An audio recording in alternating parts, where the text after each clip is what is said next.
সুপ্রিয় শিক্ষার্থী, সবাইকে শুভেচ্ছা। আজ আমাদের আলোচ্য বিষয় মধ্য উচ্চারণের নিয়ম।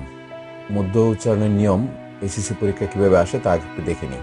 প্রশ্ন: মধ্য উচ্চারণের 5টি নিয়ম লেখো, অথবা স্বরধ্বনি উচ্চারণের 5টি নিয়ম লেখো। মধ্য উচ্চারণের নিয়ম 1। শব্দের মধ্যে থাকা ব্যঞ্জনে যুক্ত অ এর পরে যদি রস্বই দীর্ঘই, রস্ব দীর্ঘ, রিকার অথবা জফলা থাকলে উক্ত অকার সাধারণত ওকারের মতো উচ্চারিত হয়। যেমন অদম্য। অদম্য শব্দটা এখানে দয়ের সাথে অ আছে, এরপরে জফলা আছে, এই জন্য দয়ের অটা ও এর মতো উচ্চারণ হয়েছে। একইভাবে কাকুলি। কাকুলি শব্দে ক এর সাথে একটি অ আছে, এর আগে আকার আছে, এই জন্য এই অটা ও এর মতো উচ্চারণ হয়েছে, কাকুলি উচ্চারণ হয়েছে। একইভাবে অমসৃণ, এখানে ময়ের সাথে একটু অ আছে, তারপরে রিকার আছে, এই জন্য এই অটা ও এর মতো উচ্চারণ হয়েছে। জননী শব্দে দন্ত নয়ের সাথে একটি অ আছে, ও এর পর দীর্ঘিকার আছে, এই জন্য অটা এখানে ও এর মতো উচ্চারণ হয়েছে। মধ্য উচ্চারণের নিয়ম 2। শব্দের মধ্যে থাকা ব্যঞ্জনে যুক্ত অকারের পরে ক্ষীয় থাকলে উক্ত অকার ওকারের মতো উচ্চারিত হয়। যেমন সুদক্ষ, এখানে দয়ের সাথে একটি অ আছে, এরপরে ক্ষীয় আছে, এই জন্য দয়ের অটা ও এর মতো উচ্চারণ হয়েছে। অবক্ষয়, বয়ের সাথে একটি অ আছে, ও এর পরে ক্ষীয় আছে, এই জন্য এই বয়ের অটা ও এর মতো উচ্চারণ হয়েছে। মধ্য উচ্চারণের নিয়ম 3। শব্দের মধ্যে থাকা ব্যঞ্জনে যুক্ত অকারের পরে জয় থাকলে উক্ত অকার ওকারের মতো উচ্চারণ হয়। যেমন দৈবজ্ঞ, এখানে বয়ের সাথে একটা অ আছে, ও এর পরে যেহেতু জয় আছে, এই জন্য এই অটা ও এর মতো উচ্চারণ হয়েছে। আর জয়ের সাথে থাকা ইয় যেহেতু নাসিক্য ধ্বনি লুপ্ত হলে সেটা চন্দ্রবিন্দু আকারে উচ্চারিত হয়, এখানে এই জন্য চন্দ্রবিন্দুটা আসছে।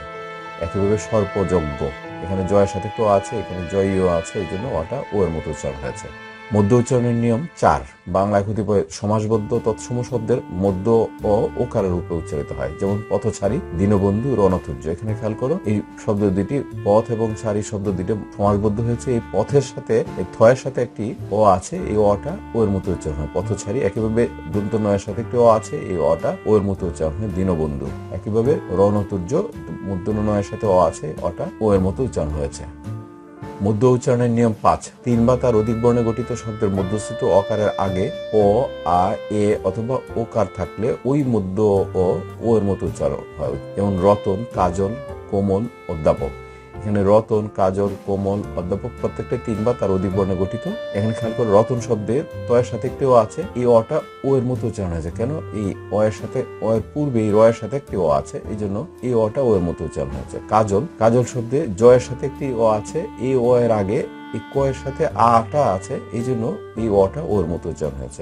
কোমল, ময়ের সাথে ও আছে, ও এর আগে এই ক এর সাথে ও আছে, এই জন্য এই অটা ওর মতো উচ্চারণ হয়েছে। অধ্যাপক শব্দে এই প এর সাথে একটি ও আছে, এর আগে যেহেতু আ আছে, এই জন্য এই প এর সাথে থাকা অটা ও এর মতো উচ্চারণ হয়েছে। এই নিয়মটা একটা ব্যতিক্রম আছে। আদ্য যদি না বোধক এবং দন্তস্ব যদি সাথে অর্থে বোঝায়, তাহলে এই নিয়ম কাজ করবে। যেমন অমল, ফজল, ফলজ্জ ইত্যাদি। এই অমল শব্দটা অটা এখানে নেতিবাচক, এই ময়ের পরে, ময়ের সাথে অ আছে, ও এর আগে এই অটা থাকার পরেও এখানে কিন্তু ওকার হয়নি। একেবারে সজল, সজল শব্দের মধ্যে দন্তস্ব আছে, এখানে দন্তস্বের সাথে একটা অ আছে, আর জয়ের সাথে অ আছে, এই অটা কিন্তু ও হয়নি, অ হিসাবেই উচ্চারণ হয়েছে। একেবারে সলজ্জ, এটাও একইভাবে উচ্চারণ হয়েছে।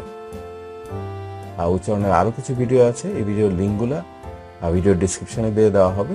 তোমরা এগুলো দেখে নিলে উচ্চারণ সংক্রান্ত যে কোনো জটিলতা তোমাদের দূর হয়ে যাবে এবং এসএসসি পরীক্ষায় 5-এ 5 পাওয়া তোমরা নিশ্চিত করতে পারবে। ধন্যবাদ সবাইকে।